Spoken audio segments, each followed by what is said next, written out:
Handa na ba kayo sa panibagong Q&A vlog mula kay Bulakenyong Gala? Let's start! Burr month na nga guys dahil this Friday ay September 1 na. Kaya naman namimiss ko na ang bansang may pinakamahabang selebrasyon ng Kapaskuhan. At bukod dyan, marami ding mga bagay na dapat natin paghandaan bukod sa Christmas. At isa nga sa mga ito ay ang paghahanda ng mga aspiring teachers na mag-apply sa iba't ibang mga eskwelahan dito sa Thailand, lalo na't paparating ang peak season ng application this October. Kaya naman kung ang hanap mo ay advice at kasagutan sa iyong mga katanungan, ay tamang-tama ang iyong pinapanood na vlog. Tara, maupo ka dyan, mag-usap tayo. Welcome dito sa Bulakenyong Galas Q&A Vlog! Ako si Bulakenyong Gala, isang vlogger, isa din po akong singer, isa din po akong teacher, at isa po akong proud overseas Filipino worker. Salamat nga pala guys sa mga bagong followers ng Bulakenyong Gala na nagsisend ng mga questions. Dahil kung hindi dahil sa inyo, wala tayong vlog ngayon. Simulan na natin sa question number 1. Mr. Bulakenyong Gala. Talagang Mr. Bulakenyong Gala, napaka-formal. Meron po bang hiring sa school nyo ngayon? Actually po, we have already started the academic year 2023 to 2024. So, kumpleto na po ang staff and teachers. Pero who knows, napakarami pa namang hiring dyan na schools. As much as possible guys, I want to give you the most honest answers. At hindi po ako nagbibigay ng false hopes. But keep trying and applying online. Marami talagang hiring. Most especially in September and October for the second semester ng mga government schools dito sa Thailand and at the same time ng mga private schools na din. Gora tayo sa question number 2. Kuya, Bulakenyong Gala, paano po ba pumunta ng Thailand? Naku, madali lang. Lakarin mo lang. Nasa kabilang kanto lang to. Charis!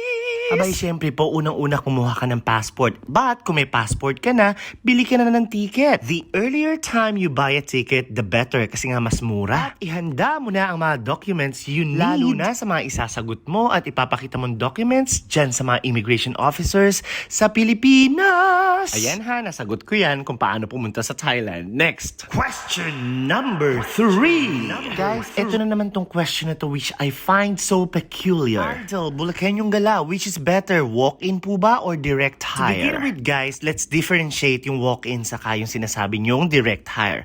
Ang walk-in po kasi is yung personal kayong mag-a-apply sa isang school dito sa Thailand. So I can't see the point kung bakit pilit natin ikino-compare ang walk-in sa direct hire. It's nonsense. Kasi pwede kang ma-directly hire by an employer dito sa Thailand kahit mag-walk-in ka. Pwede pa natin guys i-compare kung sasabihin yung ano po ba ang mas okay, ang maging walk-in applicant or ang maging online applicant. Kung yan ay compare natin, pareho lang naman. Kung mag-walk-in ka, personal kang pupunta ng school, dadaan ka pa rin sa process of application.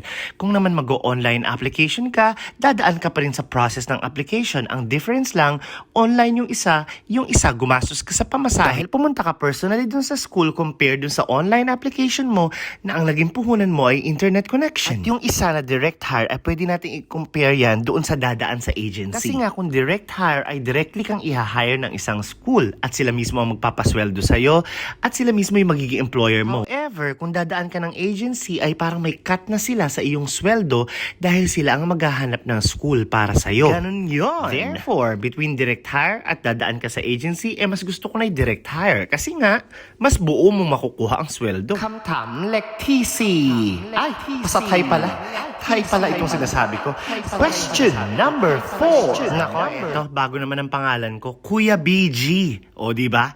Kuya Bulakenyong Gala. Magkano po ba ang mga apartment sa Thailand? Depende po yan unang-una sa location. Nasang probinsya ba? Nasa Bangkok ba? Nasa Nonthaburi? Sa Saraburi? O saan pong probinsya dito sa Thailand? But there is one thing I can say. Generally, mura lang naman talaga ang apartment dito sa Thailand. May mga apartments na 4,000, 5,000, 6,000, 7,000. Iba-iba po ang price range.